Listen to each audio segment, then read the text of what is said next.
경쾌하게 흐르는 시냇물 소리는 사람들의 마음을 시원하게 합니다. 흐르는 물을 돌로 막으면 물들은 금방 하나로 뭉쳐서 아이들이 놀 수 있는 물 웅덩이가 되어줍니다. 하지만 비가 내리지 않으면 쉽게 본색을 드러내요. 하지만 소리도 내지 않고 유유하게 흐르는 강물은 아이들이 첨벙 들어가서 몸을 담글 수는 없지만 몇 개의 돌을 그리고 수많은 돌을 던져도 강물은 그 모든 것을 포용을 합니다. 강물들은 소리를 전혀 내지 않습니다. 그럼에도 강물은 생명을 키워내고 있어요. 그 멋진 그리고 풍요로운 그 심령을 우리도 닮아야 한다 말이죠. 아이들이 납작한 돌을 들어서 물수제비를 뜨면서 누구의 돌이 더 많이 뛰는지 뜀수를 세려고 여러 개의 돌을 던져도 강물은 그 돌들을 다 품어주고 있습니다. 이렇게 강물은 조금의 흔들림도 없이 자기의 길을 가고 있어요. 어떤 상황에서도 자기에게 주어진 일을 묵묵히 행하는 강물을 보면서 온유한 자에 대해서 생각해 보았습니다. 마음이 온유한 자는 땅을 기업으로 받는다 라고 말씀을 하셨어요. 영적으로 온유하다는 것은 강물처럼 모든 것을 포용하는 넓은 마음과 흔들리지 않는 믿음에서 시작된다고 생각을 합니다. 하나님의 은혜에 감사하며 순종하는 믿음은 온유한 사람이 가질 수 있는 아주 아름다운 모습이에요. 사람들은 대부분 사랑을 받는 것을 굉장히 좋아합니다. 하지만 다른 사람들에게 사랑을 주는 것은 익숙하지 않아요. 자신의 실수를 덮어주기를 원하지만 다른 사람의 실수는 낱낱이 파헤쳐서 조롱한다 말이죠. 이런 사람은 영적으로 거듭나지 못한 사람입니다. 내가 받고 싶은 만큼 베풀 줄도 알아야 하고 상대의 실수를 덮어주고 감싸줄 수 있어야만 큰 그릇을 가진 사람이에요. 온유한 마음을 갖기 위해서는 반드시 나쁜 습관과 강팍한 마음을 버리기 위해서 노력을 해야 합니다. 그래서 말씀에 순종하는 것이 너무나 필요하다 말이죠. 여러분, 나쁜 습관을 버리는 훈련을 하면 사람마다 개인적인 차이는 있습니다. 왜? 내가 그 습관을 얼마큼 오랫동안 갖고 있었느냐에 따라서 버리는 것도 시간이 걸린다 말이죠. 그러나 반드시 우리가 알 수 있는 건 성숙한 믿음을 가질 수 있다는 거예요. 조금이라도 변할 수 있다는 거죠. 좋지 않은 습관은요, 생각만 가지고는 절대로 고쳐지지 않습니다. 내가 내일부터 해야지. 내가 내일부터는 이렇게 해야지. 교회 가서 내가 좀 너그럽게 해야지. 그런데 생각만 가지고 되지 않는다 말이죠. 지금 하고 있는 나쁜 습관은 오랫동안 그런 행동을 했기 때문에 자기도 모르게 내 몸에 배어버린 거예요. 그래서 여러분이 10년 동안 그런 행동을 했다면 이걸 고치기 위해서는 20년이라는 시간이 필요합니다. 그래서 내가 20년 동안 최선을 다해서 고치기 위해서 노력을 하면 그 습관은 반드시 고칠 수가 있어요. 작은 웅덩이처럼 금방 바닥을 드러내는 사람은 신뢰를 받기 어렵습니다. 그래서 하나님께서 기업을 주신다고 해도 그것을 절대로 유지할 수가 없는 거예요. 하지만 강물처럼 은혜가 풍성한 성도는 사탄이 돌을 던지고 강한 바람을 휘몰아쳐도 그 고난이 지나갈 때까지 묵묵히 참는 인내를 보이기 때문에 도리어 사탄에게 위협적인 존재가 될 수가 있습니다. 여러분, 목회자들도 기도를 해주고 집회할 때 보면 정말 굉장히 열정적으로 하시는 분들이 있어요. 근데 열정적으로 하지 않고 그냥 그분의 심령을 놓고 기도를 해도 하나님께서 역사하시는 목회자도 있습니다. 그래서 우리가 볼 때 훨씬 더 그분들이 능력이 있는 것 같고 더 많은 일을 하는 것 같지만 그렇지 않다 말이죠. 왜? 하나님께서 하시기 때문에요. 우리가 기도를 하지만 우리의 기도는 하나님께서 받으시고 역사하시는 것이기 때문에 여러분들이 진실된 기도를 하는 것, 그리고 진실된 삶을 사는 것, 이것이 너무나 중요하다는 것입니다. 그래서 여러분들이 하나님 앞에 여러분들의 믿음으로 기도를 했을 때 사탄은 이미 알고 있다는 거예요. 여러분들이 소리 지르지 않아도 된다는 거죠. 온유한 사람은 감정이 크게 변화되지 않습니다. 그래서 하나님께서 어떤 일을 맡겨주셨을 때 그르치지 않아요. 성장하지 못한 사람은 살짝만 건드려도 어때요? 굉장히 기분 나빠합니다. 이걸 고쳤으면 좋겠어요. 아니면 잘못된 행동을 했을 때 쳐다보기만 해도 본인이 아니까 굉장히 기분 나빠한단 말이죠. 근데 반면에 이런 분들은 또 조금만 칭찬을 하면 어떻게 이렇게 안 치고 싶어도 안 칠 수가 없어. 너무 좋아해가지고. 이분들은 이런단 말이에요. 그래서 하나님의 도구로 사용하기가 굉장히 어려워요. 감정에 따라 행동하고 이해타산적인 사람은 자기 것을 나누거나 희생하지 않는 강팍한 마음을 가졌기 때문에 하나님의 역사에 동참하기 쉽지 않습니다. 신앙과 인격이 성숙한 사람은 이미 어떤 문제가 생겼을 때, 자, 이 문제가 생겼어요. 이 문제가 생겼을 때 답이 하나인 사람은 틀린 거예요. 우리가 인생을 살아보면 그렇지 않습니까? 인생의 문제에 답이 하나가 있어요? 아니요. 성숙한 사람들은 문제가 딱 생기면 자, 이 문제 전체를 보고 아, 이 문제가 동그란 거네. 하나님께서 이 문제를 해결하기 위해서는 동그란 모양을 원하시는구나 안다 말이죠. 근데 가까이 보면 벽으로 보이는 거예요. 이게 이렇게 보니까 안 보인다 말이에요. 그래서 조금 멀리 띄워놓고 전체를 보면서 여러 가지의 답이 나와야 되는 겁니다. 그래야 자, A라는 길로 걸어갔다가 아, 여기가 가다가 보면 이 사람이 움직일 것 같아. 이 사람이 움직이면 이 사람은 연약하기 때문에 아마 넘어질 수가 있어. 이때는 B라는 길을 열어줘야 되는데 그러면 B라는 길을 열어주기 위해서는 어떤 사람이 이 사람과 동행해야 되지? 이런 생각이 다 머리에 있어야 된다는 거예요. 그래야 하나님께서 주신 지혜와 명철을 가지고 하나님의 말씀으로 그 사람을 이끌어갈 수가 있는 거죠. 근데 저 사람을 딱 보면서 아, 틀렸어.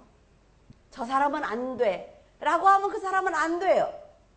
그러나 여러분들의 머릿속에는 너무나 많은 지혜가 있단 말이죠.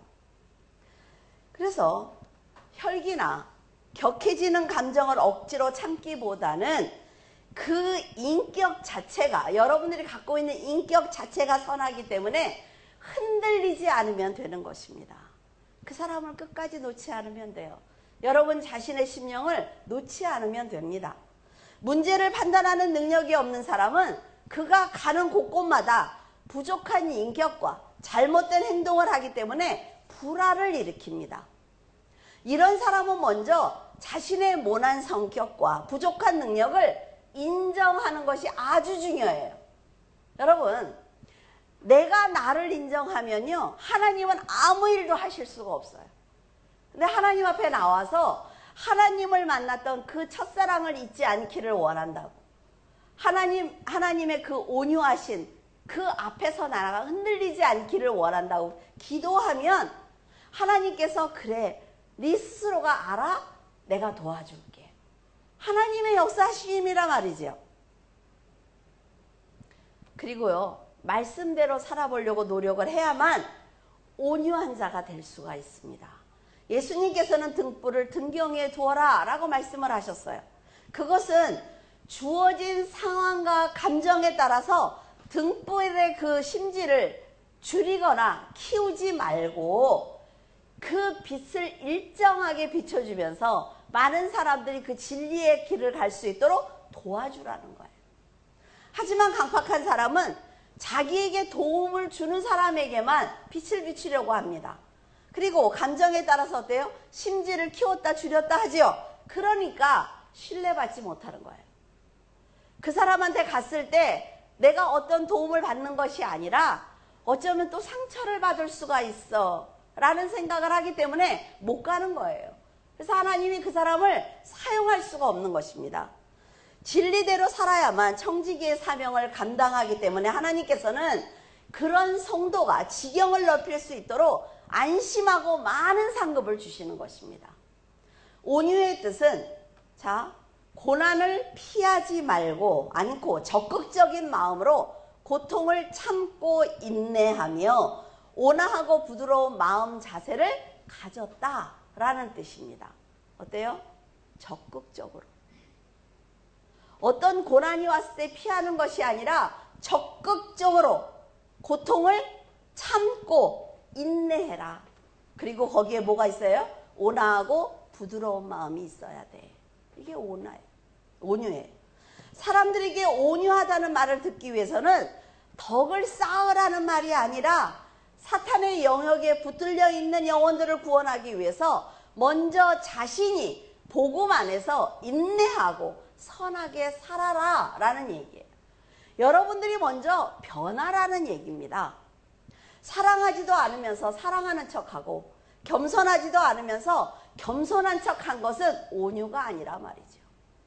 온유한 사람 중에 스데반이 있습니다. 그는 하나님께 받은 사랑을 나누어 주면서 영혼 구원을 위해서 순교하는 자리에서도 복음을 전한 사람이에요. 하나님 나라의 지경을 넓히기 위해서 죽음 앞에서도 말씀을 선포한 스데반과 같은 사람이 바로 온유한 사람입니다. 사도행전 7장 59절에서 8장 1절 그들이 돌로 스데반을 치니 스데반이 부르짖어 이르되 주 예수여 내 영혼을 받으시옵소서 하고 무릎을 꿇고 크게 불러 이르되 주여 이 죄를 그들에게 돌리지 마옵소서. 이 말을 하고 자니라. 사울은 그가 죽임을 당함을 마땅히 여기더라. 스데반은 성령과 지혜가 충만한 사람입니다. 그리고 하나님의 나라를 위해서 일하던 7 집사 중에 한 명이에요. 예수님께서 자신의 죄를 대속하신 그리스도라는 것을 깨닫게 되자 그는 복음을 위해서 목숨을 바쳐서 헌신한 사람입니다. 하나님께서는 스데반이 하나님의 능력으로 기사와 표적을 행하고 권세 있는 진리를 선포할 수 있도록 도와주셨습니다.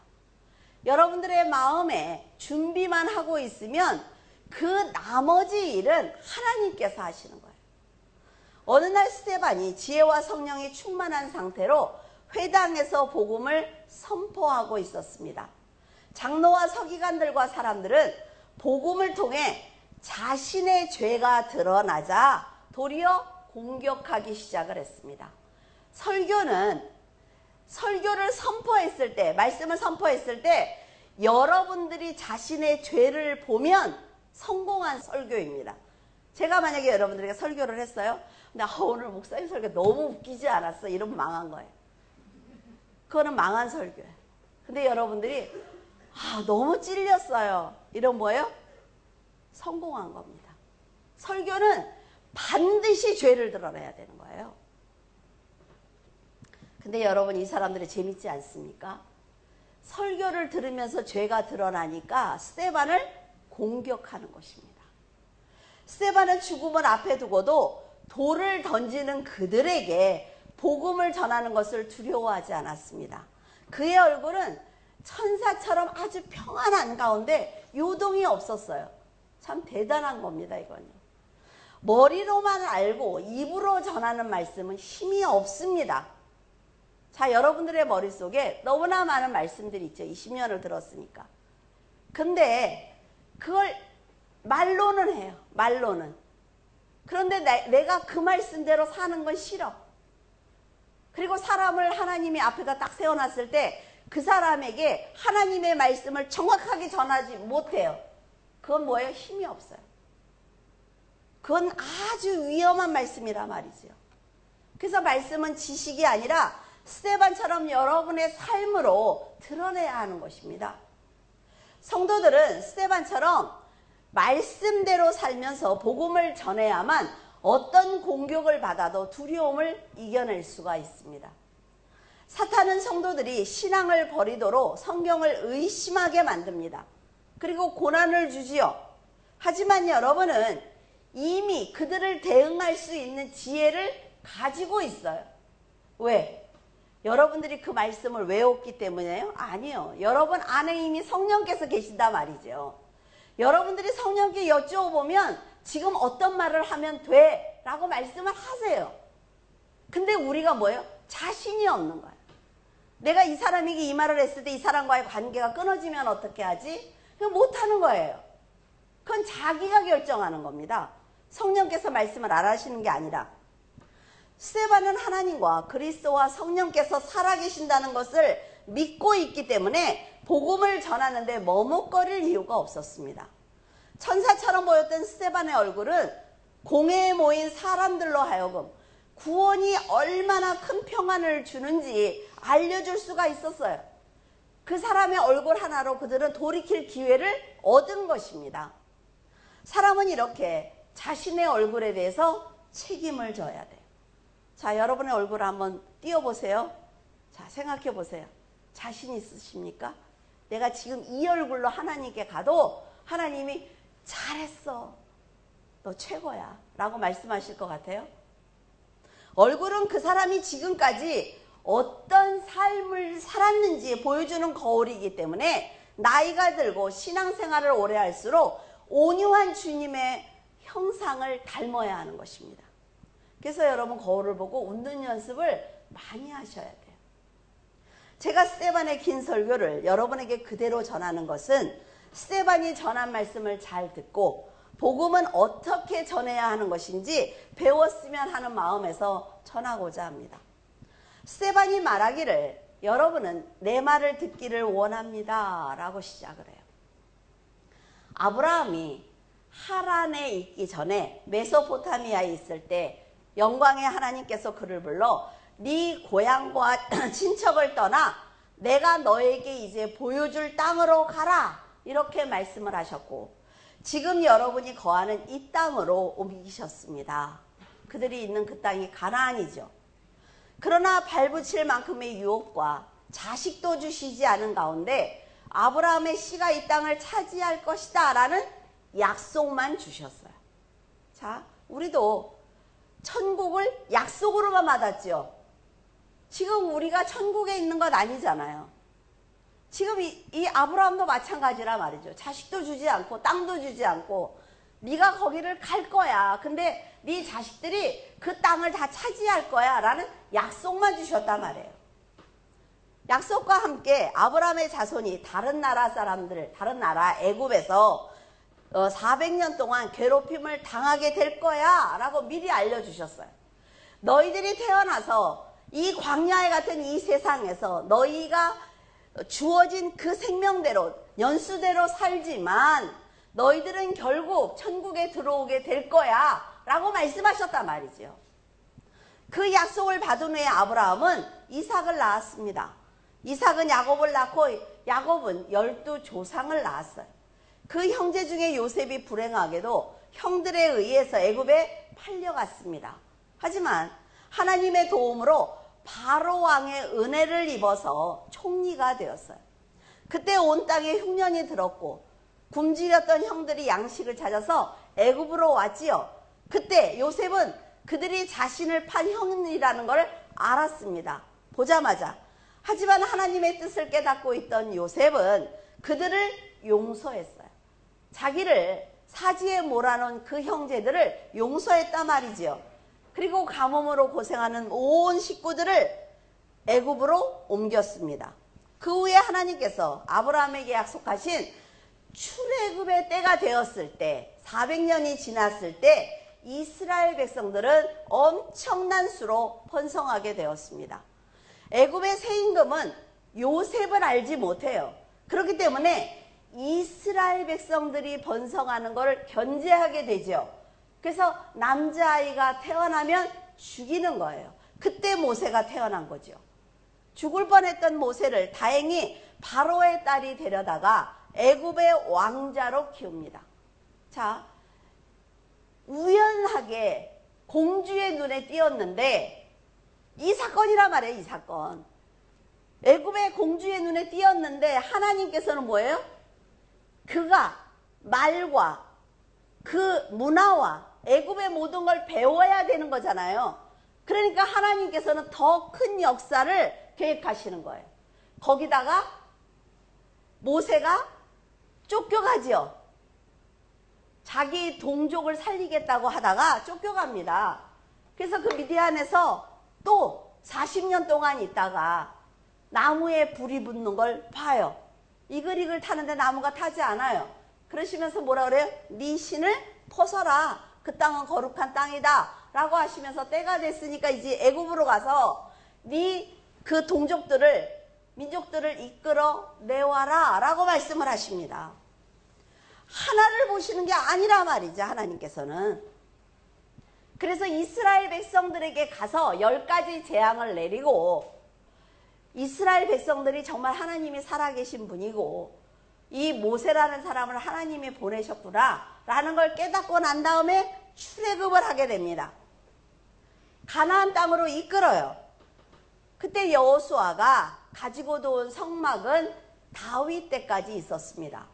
다윗은 성전을 짓고 싶었지만 피를 많이 흘렸기 때문에 짓지 말라는 하나님의 명령대로 솔로몬이 여호와를 위해서 집을 지었습니다. 그러나 지극히 높으신 하나님은 하늘이 하나님의 보좌죠. 그리고 이 땅은 하나님의 발등상입니다. 너무 하찮단 말이에요. 우리가 보면 이 거대한 이 세상이 하나님이 보실 땐 아무것도 아니라는 거예요. 그래서 여러분들이 아무리 큰 교회를 지어도 하나님은 그 안에 계시지 않습니다. 그래서 교회를 성전이라고 말하면 안 된다고 말씀을 드렸어요. 예배당이 예배당. 그리고 뭐 여기 제단에 올라와서 뭐 기도할 때 다른 교회 장로님들 기도하시는 거 보면 그렇게 얘기죠. 하나님이 거룩한 제단을. 제단은 뭐예요? 누군가가 죽어야 돼요. 누군가 날마다 뭐 주일마다 죽습니까 여기서? 그러니까 성경을 잘 읽고 잘 이해해야 된단 말이죠. 스데반은 구약의 사건을 자세하게 전하고 나서 하나님께서 조상에게 약속하신 것을 모두 성취하셨다. 구약 한 권을 다 얘기해 주는 거예요. 다 성취하셨다. 그리고 나서 그런 하나님을 버린 회당에 모인 사람들을 책망하기 시작을 합니다. 너희 조상이 메시아가 올 것을 예고한 선지자를 죽인 것처럼 목이 곧고 마음과 귀의 할례를 받지 못한 너희가 성령을 거스려 의인을 잡아 넘겨준 자이고 살인한 자가 되었나니 너희는 천사가 전한 율법을 받고도 지키지 않은 악한 자다 라고 얘기했어요. 악한 자가 누구라고요? 도둑질하는 자? 아니에요. 하나님의 법을 받고도 하나님의 말씀을 받고도 그렇게 살지 않은 자들이 악한 자예요. 스데반의 설교를 듣던 사람들은 말씀이 마음에 찔립니다. 찔리니까 이를 갈기 시작하는 거예요. 왜 이를 갈았을까요? 자기가 율법주의자로서 율법을 열심히 지켰단 말이에요. 나는 교회를 다녀. 그러니까 난 새벽기도 빠진 적 없어. 나는 헌금을 안 한 적 없어. 나는 교회를 정말 열심히 가서 봉사를 했어. 그런데 당신 믿음이 없어 라고 하면 어때요? 이를 가는 거예요. 근데 하나님이 원하시는 게 과연 뭐냐는 거죠. 자, 스데반이 복음을 계속 전하니까 귀를 막고 돌을 던지기 시작을 합니다. 스데반이 이 정도 얘기해주고 얼굴이 천사처럼 변했을 때는 어떻게 해야 되는 거예요? 자신을 한 번은 돌아봐야 되는 거죠. 정말 하나님께서 나를 그렇게 보시는 것 아닌가? 한 번은 봐야 되는데 말씀이 나에게 찔리면 사람들은 악해진단 말이에요. 스데반은 돌에 맞으면서도 성령이 충만합니다. 그리고 하늘을 우러러 보았을 때 하나님의 영광과 예수님께서 그 우편에 서신 것을 환상으로 보게 됩니다. 기막히지 않아요? 얼마나 아름다운지. 그러자 스데반은 뭐라 그래요? 지금 하늘이 열리고 인자가 하나님 우편에 서신 것을 내가 지금 보고 있다라고 얘기를 합니다. 왜? 이 사람들이 단 한 명이라도 회개했으면 하는 마음에서 얘기하는 거예요. 그런데 그들은 더욱더 사악해졌어요. 그는 죽는 순간에도 예수님께 기도를 합니다. 예수님, 이 죄를 저희들에게 돌리지 말아달라는 간곡한 기도를 해요. 그리고 긍휼히 여길 자를 긍휼히 여기시고 불쌍히 여길 자를 불쌍히 여기시는 하나님께서 저들의 죄를 용서해 달라고 기도하고 난 다음에 눈을 감았습니다. 사도 바울은 훗날 그리스도를 위해서 순교한 사람이지만 지금은 스데반이 돌에 맞아 죽는 것을 보면서 뭐라 그럽니까? 당연하다. 율법주의자니까. 너무 신나는 거예요. 스데반이 죽으니까. 스데반이 돌에 맞아 죽는 순간에 얼굴이 천사처럼 빛이 났다면 보통 사람들은 자신의 죄를 돌아보는 것이 정상입니다. 정말 여러분들에게 하나님이 살아계신다고 정말 이렇게 열심히 전하면 한 번이라도 자신의 죄를 돌아보면서 정말 예수 그리스도께서 이 땅에 오시면 어떻게 하지? 라는 생각을 한 번이라도 해야 된단 말이에요. 하지만 사람들은 스데반의 말을 사실로 받아들이면 어쩔 수 없이 내가 죄인이 되니까 싫은 겁니다. 여러분 회개하셔야 됩니다. 그러면 저는 죄가 없는데요? 이렇게 얘기하면 방법 없어요. 방법 없어요. 왜? 예수 그리스도와 나와의 관계는 죄로만 연결되어 있습니다. 내가 기도를 했더니 하나님이 응답을 하셔서 나 부자로 만들어줬어? 아니에요. 천국에 갈 수 있는 길은 내가 내 죄를 예수 그리스도로 인해서 사함을 받아야만 천국에 갈 수가 있어요. 그러면 자신의 죄를 돌아봐야 된다는 거죠. 마지막 순간에 예수 그리스도께서 나팔 소리가 났을 때 그때 내가 죄인이었구나 해도 소용이 없어요. 늦었어요. 근데 여러분, 내가 죄인이 되는 게 싫으니까 메시아를 죽인 내가 죄인이라는 생각을 아예 하지 않습니다. 받아들이지 않는 거예요. 이만큼 사람들은 자기 죄를 시인하는 것을 두려워합니다. 하지만 자신의 죄를 깨닫는 사람에게 그리스도가 필요하기 때문에 그리스도와 성도들의 관계에서 죄를 빼면 연결의 끈이 없습니다. 절대로 없어요, 여러분. 스데반의 긴 설교를 여러분에게 그대로 전해드린 이유는 참 복음은 이렇게 말씀을 그대로 전해야 한다는 걸 알려드리고 싶기 때문이에요. 복음은 어떤 간증이나 충격적인 사건이나 우스갯소리로 사람의 감정을 건드리는 게 아니에요. 여러분들이 나가서 전도를 했을 때 복음을 그대로 전하면 돼요. 그 사람이 못 알아듣는 것 같아도 여러분이 돌이키고 나면 그 말씀이 그 심령에서 일하십니다. 염려하지 말라는 거예요. 그 사람이 내 교회 갈게요. 이 소리 들을 때까지 막 불안해할 필요 없단 말이죠. 복음은 던지는 거예요. 그래서 말씀을 던지면 그 사람은 자신의 죄를 봅니다. 스데반은 하나님의 역사에 자기의 생각이나 판단이나 감정을 전혀 넣지 않고 전했습니다. 놀라운 것은 말씀을 그대로 전했는데 하늘이 열리는 역사가 일어났지요. 귀를 막고 큰 소리를 들으며 이를 가는 사탄이 드러났습니다. 이게 말씀이에요, 이게. 이것을 보면 바로 말씀이 하나님의 능력이라는 것을 알 수가 있단 말이에요. 하늘의 소망보다 땅의 소망을 전하는 사람은 거짓 선지자입니다. 사람에게 인정을 받기 위해서 진리를 부풀리는 사람은 사탄의 종이에요. 성령의 역사가 있는 곳은 분명히 기적이 일어납니다. 사실이에요. 하지만 자신이, 목회자가, 부흥사가 이 자리에서 기적을 만들기 위해서 과장되게 행동하는 건 죄입니다. 거짓이란 말이죠. 목회자들은 말씀을 조금 더 자극적이고 재미있게 전하기 위해서 부풀리기도 하고 우스갯소리도 합니다. 하지만 설교는 그리스도를 그대로 전하는 거예요. 그것이 하나님의 뜻이고 말씀을 전하는 자들의 사명입니다. 스데반이 죽던 날에 예루살렘 교회에 큰 핍박이 났어요. 사도 외에 교인들은 모두 유대와 사마리아로 흩어졌습니다. 스데반의 죽음은 도리어 교회에 큰 핍박을 일으켰단 말이에요. 불씨가 됐어요. 너무 억울한 것 아닙니까? 복음을 전하다가 죽었는데 하나님께서 그 죽음을 받으시고 그리스도인들을 다 살려주신 것이 아니라 이 사람의 죽음으로 말미암아 온 교회가 흩어지게 된 거란 말이죠. 멀리 보라 그랬어요.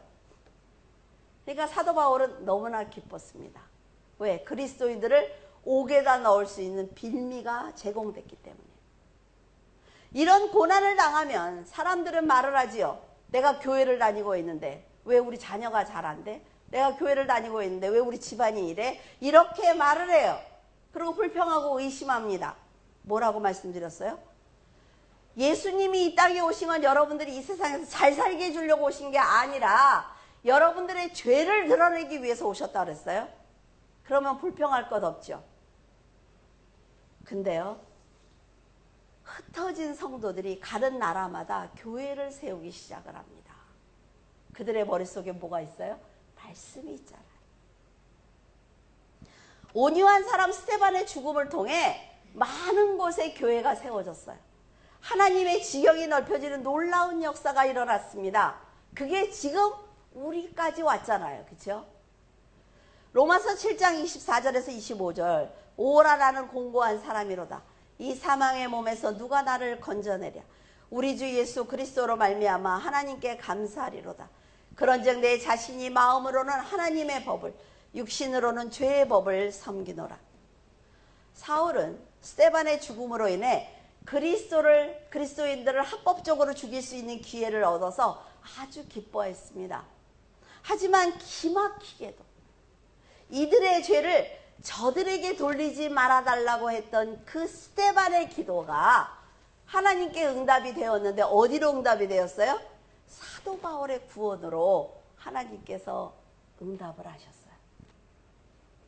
스데반의 짧고 간절했던 기도를 기억하신 하나님께서는 아이러니하게도 스데반의 죽음을 기뻐하고 있던 사도 바울, 사울을 불러서 이방인의 구원을 맡겨주셨습니다.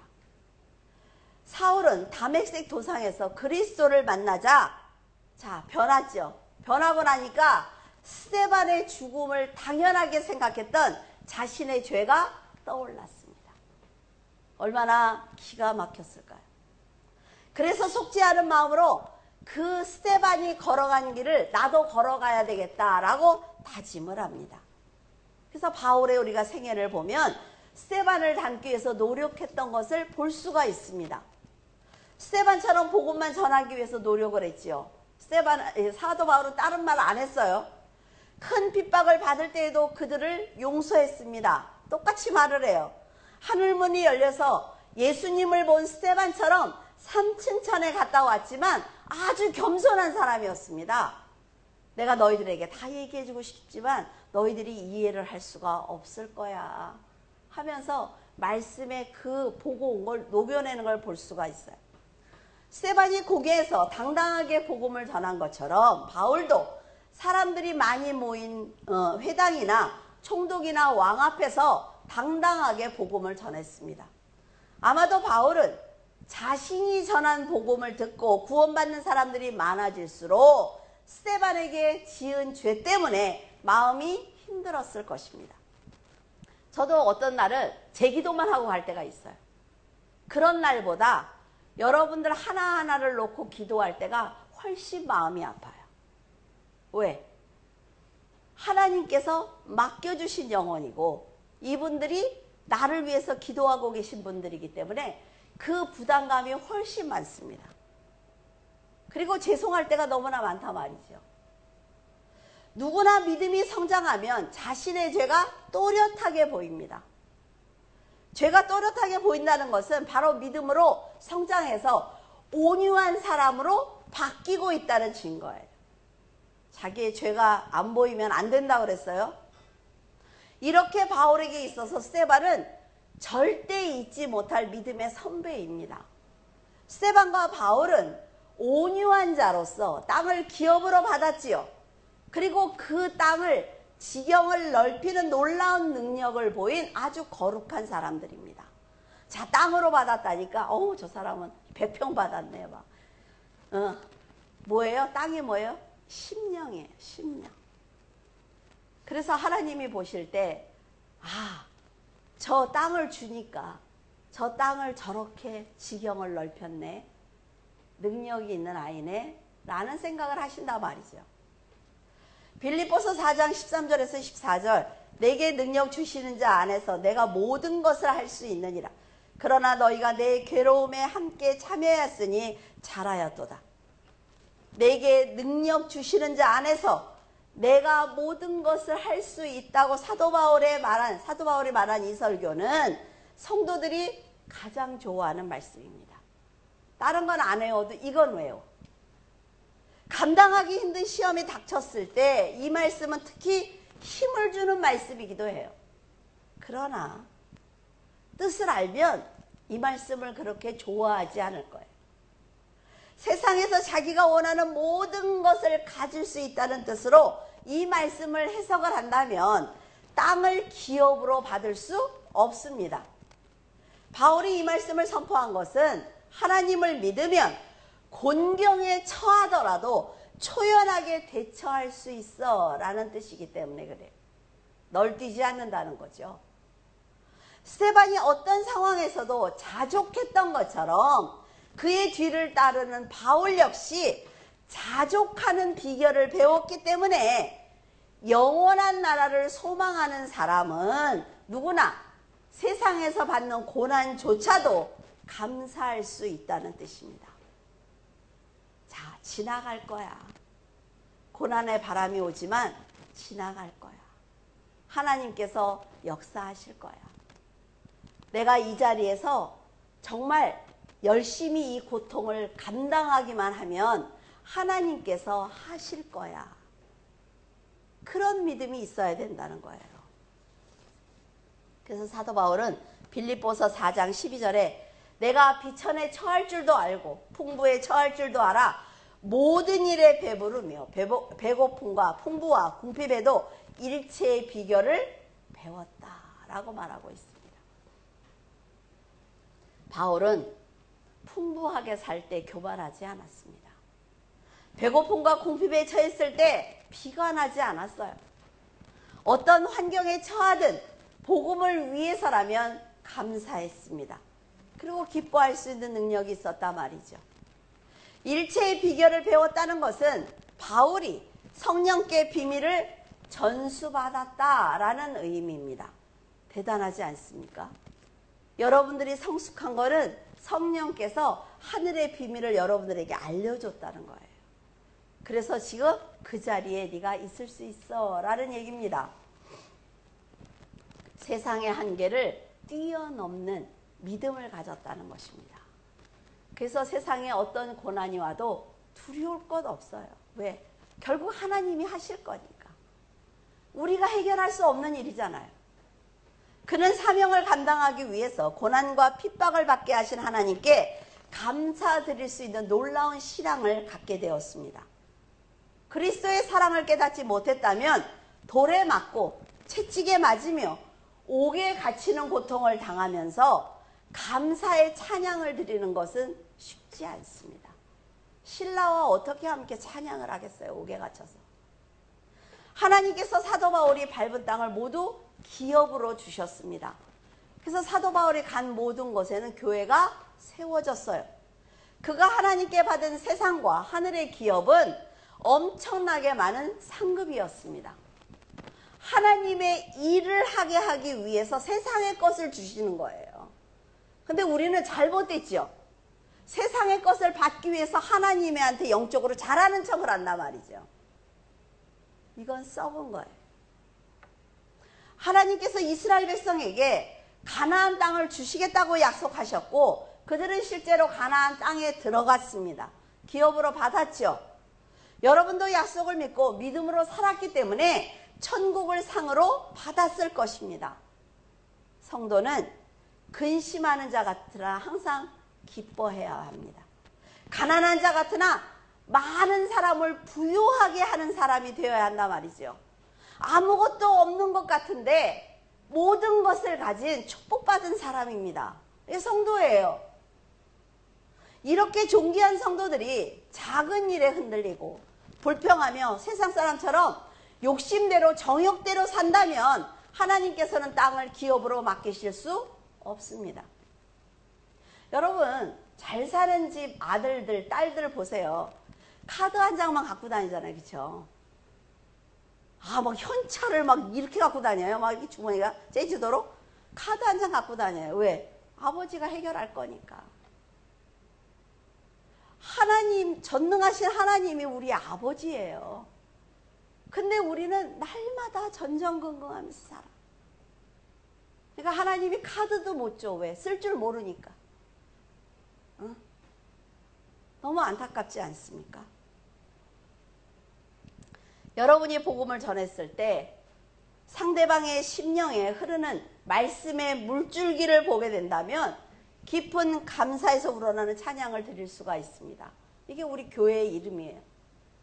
네가 말씀을 전했을 때 그 말씀을 받은 사람의 심령에서 흐르는 말씀의 물줄기를 네가 보게 되면 얼마나 기쁘겠냐. 이게 우리 물줄기 교회의 이름이에요. 하나님께서 여러분을 믿고 맡기신 복음을 성도의 온유함으로 세상에 드러내서 많은 영혼을 구원하는 거룩한 성도가 되시기를 바랍니다. 기도하겠습니다. 언제나 사랑으로 용서하시며 저희들이 죄의 길로 가지 않도록 품어주시는 하나님, 감사를 드립니다. 하나님의 온유하신 그 성품을 닮아 저희들도 심령이 가난하고 애통하며 용서하는 것을 기뻐하는 자녀가 되기를 원합니다. 하나님, 저희들의 심령을 주님께 온전히 드릴 수 있도록 도와주시옵소서. 온 마음을 다해 주님의 뜻에 합당한 삶을 살게 하시고 저희들의 마음이 주님 앞에 머물 수 있도록 붙들어 주시옵소서. 저희들이 더 이상 죄를 바라보지 않게 하시고 용서하시는 하나님의 온유하심에 머물게 하여 주시옵소서. 하나님, 세상이 점점 타락의 길로 나아가고 있습니다. 사탄이 군대를 푼 것처럼 사탄의 명령을 받은 많은 사람들이 연약한 사람들을 죽이고 있습니다. 하나님, 이 나라에서 일어나는 악한 사건들이 모두 회개하지 않은 교회와 성도들의 죄라는 것을 깨달아 회개의 역사가 일어나게 도와주시옵소서. 하나님의 진노가 이 땅에 임하고 있다는 것을 저희들은 알고 있사오니 먼저 교회와 목회자와 성도들이 통곡하며 회개하는 심령을 주님께 보여드릴 수 있도록 도와주시옵소서. 악한 자와 악한 영을 구별하게 하시고 그 악함을 뛰어넘는 선한 권세를 갖게 하셔서 많은 생명을 주님께 인도할 수 있도록 능력을 주시옵소서.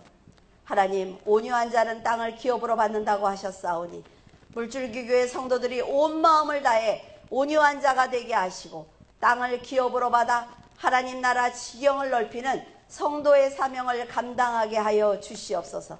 주님께 저희 물줄기 교회 성도들이 드리는 마음을 드리기를 원합니다. 성도들이 죄를 회개하고 용서받기를 원합니다. 주님, 저희들의 마음이 선한 가운데 머물게 하시고 주님의 말씀에 머물러 악한 사탄을 물리치는 지혜와 능력을 갖게 하여 주시옵소서. 악한 세상에서 빛을 드는 성도가 되게 하시고 땅을 기업으로 받아 주님의 이름을 높이는 하나님의 백성이 되게 하여 주시옵소서. 감사드리며 예수 그리스도 이름으로 기도드립니다. 아멘.